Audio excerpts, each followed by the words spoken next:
மக்களே வணக்கம் மக்களே, எல்லாம் நல்லா இருக்கிறீங்களா? ஓகே, எல்லோரும் நல்லா இருப்பீங்கன்னு நினைக்கிறேன். இன்றைக்கி நம்ம சேனல் என்னென்னு பார்த்துட்டிங்கன்னா, இன்றைக்கி நம்ம மீன் குழம்பு வைக்கலான்னு இருக்கிறோம். அம்மா கையால் இன்றைக்கி நம்ம மீன் குழம்பு செய்ய போகிறோம். அது எப்படி செய்யணும்னு பார்க்கலாம் வாங்க. சின்ன வெங்காயம் 100 கிராம் எடுத்துக்கோங்க. ஒரு சின்ன கட்டை பூண்டு ஒரு மூணு கட்டை எடுத்துருக்கிறேன். 2 பீஸ் இஞ்சி எடுத்துருக்கிறேன். கருவேப்பிலைங்க, அப்புறம் தக்காளி. அதெல்லாம் நான் தாளிக்கும் போது உங்களுக்கு காட்டுறேன். இது வந்து தாளிப்பு மட்டும். இதை நான் கொஞ்சம் மிக்சியில் போட்டு கொஞ்சம் குறைன்னு அரைச்சிக்குவோங்க. இது வாங்க, இதெல்லாம் குறைன்னு அரைச்சி எடுத்துக்கலாம் மிக்சியில் தாளிப்புக்கு. இங்கே பாருங்க, இஞ்சி பூண்டு வந்து இந்த மாதிரி கொஞ்சம் குறைன்னு அரைக்கணும். சும்மா 1க்கு 2 அரைச்சா போதும். தட்டுற மாதிரி தான் அம்மி இருந்தால் தட்டி வச்சுக்கலாம். இல்லைன்னா மிக்சியில் சும்மா தரதான் இது பண்ணிங்கன்னா போதும். தாளிக்கிறதுக்கு தக்காளி வந்து இவ்வளோ பெருசுங்க. ஒரு 5 தக்காளி எடுத்துருக்கிறேன். நாங்கள் வந்து புளி கம்மியாக சேர்த்துவோம், தக்காளி கொஞ்சம் நிறைய போட்டுக்குவோம். புளி எங்களுக்கு ஆகாதுங்காட்டி புளி கம்மியாக சேர்த்து. நீங்கள் வந்து தக்காளி குறைச்சிட்டு புளி வேணால் அதிகமாக போட்டுக்கலாம். நான் தக்காளி வந்து வச்சு போட்டு புளி கம்மியாக போடுவேன். சரி மக்களே, வாங்க வீடியோக்குள்ளே போகலாம். ஃப்ரெண்ட்ஸ், அடுப்பு பற்ற வைக்கலாங்க. இது மாதிரி கொஞ்சம் பெரிய வடச்சட்டியை வச்சுக்கோங்க. வச்சு பாருங்கள், எண்ணெய் 100-150 எண்ணெயெல்லாம் ஊற்றலாம். நான் எண்ணெய் கொஞ்சம் கம்மியாக தான் ஊற்றுறோம். நீங்கள் எண்ணெய் நிறைய ஊற்றிக்குங்க. 150 கிராம் எண்ணெய் ஊற்றலாம் தாராளமாக. நமக்கு எண்ணெய் கொஞ்சம் நிறைய ஊற்றினா தான் நல்லாயிருக்கும். கடுகு போட்டுக்கலாம். கடுகு 1 ஸ்பூன் போட்டுக்குது. ஸ்பூனில்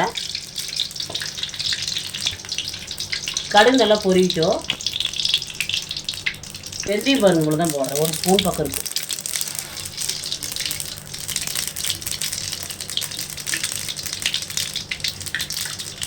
வெந்தயம் போட்டுக்கலாம். வெந்தயம் 2-1.5 ஸ்பூன் பக்கம் போட்டுக்கலாம்.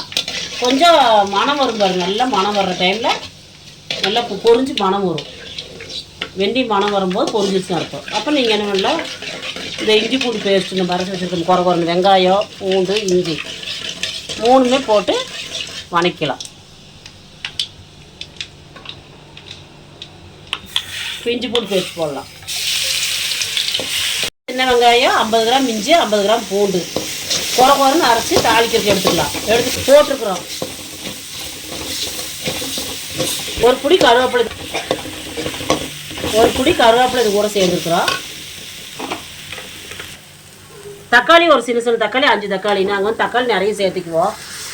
புளி கம்மியாக சேர்த்துக்குவோம். புளி வந்து கம்மியாக போட்டுக்குவோம். தக்காளி கொஞ்சம் சேர்த்து போட்டு புளி கம்மியாக சேர்த்து. புளி நிறைய சேர்த்த மாட்டோம். புளி வந்து ஜாஸ்தி போட்டு தக்காளி கம்மி பண்ணிக்கணும். 1.5 லெமன் அளவு புளி எடுத்துக்குங்க. புளி நல்லா ஒரு கழுவிடுங்க. எப்பயுமே புளி ஊற வச்சுக்குங்க.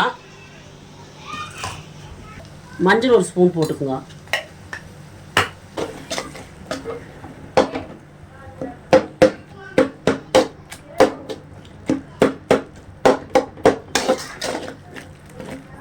வெங்காய தக்காளி வணங்குற அளவுக்கு அளவு உப்பு போட்டுக்கலாம். அப்புறம் தேவைக்கட்டுற உப்பு போட்டுக்கலாம். கலக்கி விடுங்க. தக்காளி நல்லா வேகட்டும். அதுக்கு நம்ம தூளெல்லாம் எடுத்துக்கலாம். இது வந்துங்க மல்லித்தூள் வந்து ஒரு 20 கிராமு. அப்புறம் சாம்பார் பொடி. நான் சாம்பார் பொடி தான் போடுவேன்.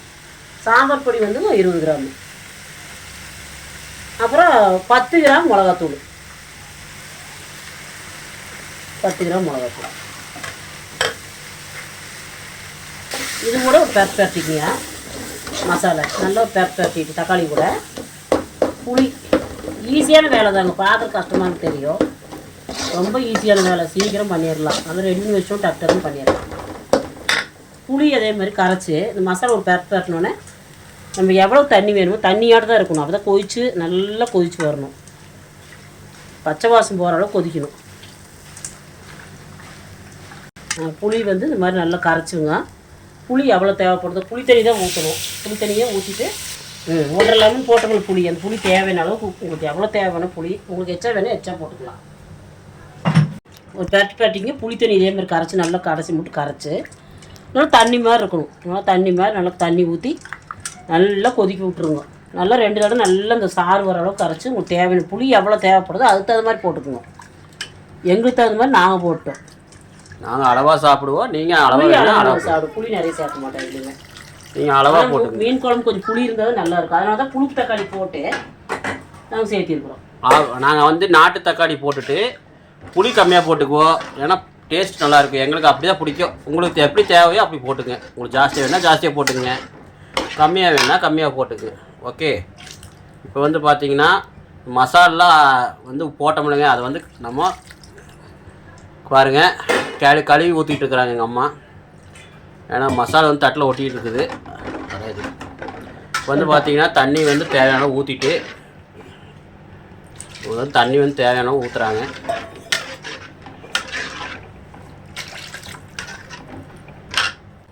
இவ்வளோதாங்க பாருங்க. தண்ணி மேலே ஊற்றி நல்லா தண்ணி நல்லா பச்சை வாசம் தண்ணி மாதிரி இருக்கணுங்க.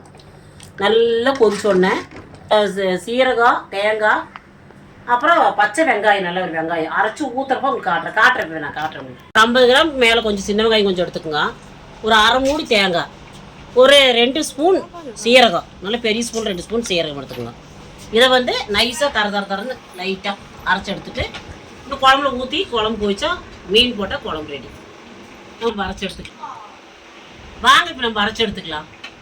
சொன்னலைங்க சின்ன வெங்காயம் அரைச்சிட்டு வந்து, சின்ன வெங்காயம் சீரகம் தேங்காய் அரைச்சிட்டு வந்தாச்சுங்க. குழம்புல ஊற்றலாம் பாருங்க. நல்லா குழம்பு கொதிச்சு வந்துருச்சு. நல்லா கொதிச்சு நின்றுச்சு. நான் சன்னம் பண்ணி வச்சுருக்கிறேன். இப்போ ஊற்றி பெருசு பண்ணி விட்டுறலாம். ஆன் பண்ணி விட்டுறோம். நல்லா பச்சை வாசமாக கொதிச்சிருச்சுங்க. இப்போ ஊற்றலாம்.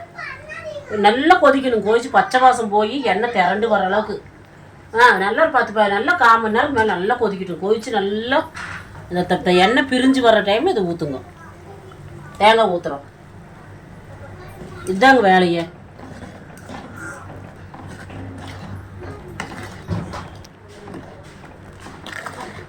நான் குழம்பு வந்துங்க இதுக்கு கம்மியாக வைக்கிறேன். நான் குழம்பு நீங்கள் நிறைய வேண்டாம் போதுன்ட்டு கொஞ்சமாக வைக்கிறேன், அளவாக வைக்கிறேன். உங்களுக்கு வேணும் எக்ஸ்ட்ரா வேணும் இன்னும் எல்லாம் கொஞ்சம் எக்ஸ் பண்ணிக்கோங்க. இதே ஒரு குழம்பு நிறைய பேருக்கு இதே ஒரு 5-6 ஒரு 10 பேர் பக்கம் சாப்பிட்ற பக்கம் இந்த குழம்பு வருங்க. இந்த குழம்பு வந்துங்க நான் வைக்கிறது வந்து 10 பேருக்கு 10 பேர் சாப்பிட்லாம். இந்த குழம்பு அந்த அளவுக்கு நான் வச்சுருக்கிறேன், அளவு வச்சுருக்கிறேன். உங்களுக்கு இன்னும் கம்மி வேணாலும் கம்மி பண்ணிக்கிங்க, எச்சு வேணாலும் எச்சு பண்ணிக்கோங்க. இது நல்லா ஒரு கொதிக்கிட்டோம். இது கொதிச்சோடனே மீனை போட்டு இறக்குறதாங்க. இதுதான் குழம்பு. அருமையாக இருக்குது குழம்பு. நீங்கள் செஞ்சு பாருங்கள். சாப்பிட்டு பாட்டு எப்படி இருக்குன்னு சொல்லுங்கள். மத்தி மீன் போட்டிங்கன்னா அட்டகாசமாக இருக்குது. மத்தி மீன் தான் நம்ம போடுவேன். மக்களே இப்போ இது வந்து மீன் குழம்புக்கு வந்து பார்த்துட்டிங்கன்னா நம்ம மத்தி மீன் போட்டால் தான் குழம்பு டேஸ்ட்டாக இருக்கும். அது என்ன மீன் போட்டால் டேஸ்ட்டாக இருக்குன்னு அம்மா சொல்லுவாங்க. வாங்க அம்மாட்டே கேட்கலாம். இந்த குழம்புக்கு வந்துங்க மத்தி மீன் போட்டால் தான் குழம்பு நல்லா டேஸ்ட் கிடைக்கும். நம்ம அரைச்சி வச்சு இந்த மாதிரி எல்லாம் அரைச்சி இந்த மாதிரி நீங்கள் பண்ணி செஞ்சு பாருங்கள். குழம்பு எவ்வளோ நல்லா இருக்குன்னு பாருங்கள். நான் பொடி தான் போடுவேன். சாம்பார் பொடி, மல்லித்தூள், மிளகாத்தூள் 3ம் அது நான் சொன்ன அளவுக்கு நீங்கள் எடுத்து இந்த மாதிரி தக்காளி அளவாக வேணுனாலும் அளவாக போட்டுக்கோங்க, புளி அளவாக வேணாலும் அளவாக போட்டுக்கோங்க. இதே மாதிரி செஞ்சு மீன் போட்டு 10 பேர் சாப்பிட்லாம். அந்த குழம்புல மத்தி மீன் மட்டும் போட்டு வச்சு பாருங்கள். குழம்பு அருமையாக. தலை வேணாலும் போட்டுக்கலாம். மீன் தலை இருந்தால் போட்டுக்கலாம். செஞ்சு பாட்டு எப்படி இருக்குன்னு சொல்லுங்கள். கமெண்ட் பண்ணுங்கள். எனக்கு மறக்காமல் லைக் பண்ணுங்கள், ஷேர் பண்ணுங்கள். நான் மீனை போட்டு காட்டுறேன். மக்களே சொன்ன மாதிரி சத்தியமாக நல்லாயிருக்கு இந்த குழம்பு. ஏன்னா டேஸ்ட்டாக இருக்கும், அருமையாக இருக்கும். ஏன்னா சாம்பார் தூள்லாம் போட்டு செய்யலாம்னு நினைப்பீங்க. சத்தியமாக சொல்கிறேன், இந்த குழம்பு அருமையாக இருக்கும். நீங்கள் செஞ்சு பாருங்கள். கொஞ்சமாக ஊற்றிக்கணும். சாப்பாட்டுக்கு ஒரு அரைவாசி கரண்டி ஊற்றி சாப்பிட்டு பாருங்களேன். அல்டிமேட்டாக இருக்கும். ரொம்ப குழம்பு ஊற்றி சாப்பிடக்கூடாது. லைட்டாக ஊற்றி சாப்பிட்டீங்கன்னா அவ்வளோ அருமையாக இருக்கும். நீங்களும் சாப்பிட்டு ட்ரை பண்ணி பாருங்கள். அம்மாவின் சமையல் அருமையாக இருக்கும். இங்கே பாருங்கள், ஏற்கனவே நாங்கள் இந்த மாதிரி வறுவல் கூடயே நாங்கள் மசாலா போட்டு ஊற வச்சிட்டோம். இந்த மாதிரி நம்ம ஊற வச்சோம்னா இன்னும் உப்பில் ஊறி நல்லா டேஸ்ட்டாக இருக்கும். குழம்பு நல்லா மசாலா போட்டுக்கும்போது இன்னும் அருமையாக இருக்கும். நீங்கள் இதே மாதிரி நீங்கள் வந்து இதே மாதிரி மீன் வறுக்கும் போது இந்த மாதிரி மீனுக்கு மசாலா போட்டு மீன் குழம்புக்கு தேவையான மீனையும் போட்டு நீங்கள் மசாலா போட்டு வச்சிட்டிங்கன்னா சூப்பராக இருக்கும். இதே மாதிரி ட்ரை பண்ணி பாருங்கள் ஃப்ரெண்ட்ஸு. மீன் குழம்பு நல்லா கொதிக்குதுங்களா? தேங்காய் ஊற்றுனதுக்கப்புறம் பாருங்கள் குழம்பு உங்களுக்கு பார்த்தாவே தெரியும். இதுக்கப்புறம் நீங்கள் உப்பு வந்து கரெக்டாக இருக்கான்னு செக் பண்ணிக்கோங்க. நான் உப்பு செக் பண்ணிக்கிறேன். உப்பு கரெக்டாக இருக்குதுங்க. இப்போ மீனை போட்டுக்கலாம். வாங்க மக்களே, இப்போ மீனை போட்டுறாங்க பாருங்கள். செய்ய அப்படியே மீன் வாசம் இழுக்குது பாருங்கள் மக்களே. உங்கள் அம்மாவும் பார்த்தீங்கன்னா இப்போ நிறையா அம்மாக்கள்லாம் பார்த்தீங்கன்னா அந்த காலத்தில் சூப்பராக மீன் குழம்பு செய்வாங்க. எங்கள் அம்மா மட்டும் இல்லை, எல்லா அம்மாக்கள் நல்லா குழம்பு செய்வாங்க. மீன் குழம்புலாம் அருமையாக செய்வாங்க. கிராமத்தில் அருமையாக செய்வாங்க. ஒவ்வொரு மாதிரி செய்வாங்க. ஆனால் எங்கள் அம்மா செஞ்சது அருமையாக இருக்கும். ஆனால் எங்கள் ஒய்ஃபோட அம்மாவுக்கு மீன் குழம்பு செய்ய தெரியாது. பாவம், அவங்க வந்து பெங்களூர்காரங்க. பாவம் அதிகமாக மீன். மக்களே வாங்க இப்போ நம்ம மீன் போட்டுக்கலாம். இங்கே பாருங்கள், 2 மீன் வாவல் தலை 2 கொடுத்துருந்தாங்க. பாருங்க. அதையும் போட்டு இப்போ மீனை நம்ம வறுத்துக்கலாம். அதையும் மீன் குழம்புல போட்டுக்கலாம் வாங்க. இப்போ பாருங்க மக்களே, கொதிக்கும் போது போட்டோம். எவ்வளோ அருமையாக இருக்குது பாருங்கள் மீன். அப்படியே வாசம் இழுக்குது. இப்போ வந்து பார்த்தீங்கன்னா எங்கள் அம்மா மட்டும் இல்லை குழம்பு மீன் குழம்பு செய்கிறது, ஒவ்வொரு அம்மாவுக்கும் நல்லா நல்லா செய்வாங்க. ஓகே, இப்போ பாருங்க மீன் போட்டாங்களா. எங்கள் அம்மா மட்டும் இல்லை மக்களே, எல்லா அம்மா நல்லா செய்வாங்க. ஒவ்வொரு அம்மா ஒவ்வொரு மாதிரி மீன் குழம்பு வைப்பாங்க. ஆனால் அந்த காலத்தில் அருமையாக எல்லா அம்மா செய்வாங்க.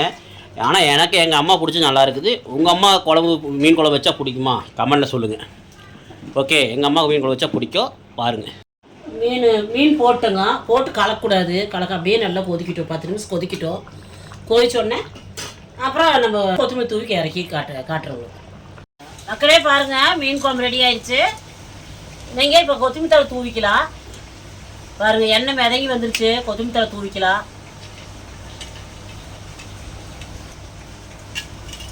அம்மாவின் மீன் குழம்பு ரெடி.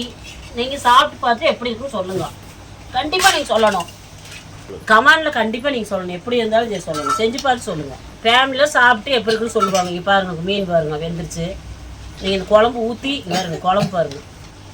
மீன் அழுங்காப்பி எடுங்க. மீன் வந்து கலக்கூடாது. குழம்பு மீன் போட்டு மீன் பாருங்கள், அழுங்காப்பி போட்ட மீன் அழுங்காப்பி எடுக்கணும்.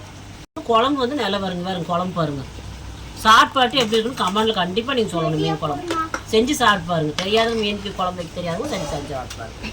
மக்களே இப்போ வந்து பார்த்தீங்கன்னா நம்ம மீன் குழம்பு, அம்மா வச்ச மீன் குழம்பு ரெடியாக இருக்குது. வாங்க நாங்கள் சாப்பிட்றோம், நீங்களும் சாப்பிடுங்க. ஓகே, இதே மாதிரி செஞ்சு சாப்பிட்டு கமெண்ட்டில் சொல்லுங்கள். இந்த வீடியோ பிடிச்சிருந்தா லைக் பண்ணுங்கள், ஷேர் பண்ணுங்கள், கமெண்ட் பண்ணுங்கள்.